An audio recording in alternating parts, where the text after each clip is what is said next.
Now, going back here, do my best to be interactive. All right. So, well, how do we make money in the general fund? By property taxes. This is our main source of revenue. And think of a local town and how it funds itself. Citizens pay property taxes based on their homes, which pay for schools and the roads and everything else. Public safety and regulation. So, anytime you pay a fee or a fine, that which wouldn't fall into special revenue, because remember, special revenue, those are its own thing. It derives from a certain activity. We'll see that in a second.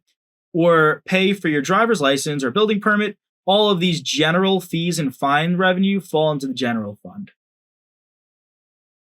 What are some others? Well, intergovernmental revenues. These may be included in the general fund.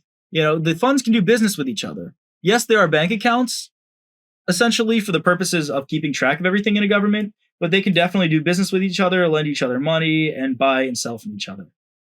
Charges for services. So some governments are not large enough to warrant proprietary funds or business type funds. So this is an outlier more so, right? Because for our exam, we're pretty much like, there's no restrictions. Like we're just going to say that we have a proprietary fund. It's not like we actually need to be large enough for it. But in reality, some governments are not large enough to make their own business type funds. So these governments would include business revenues in the general fund.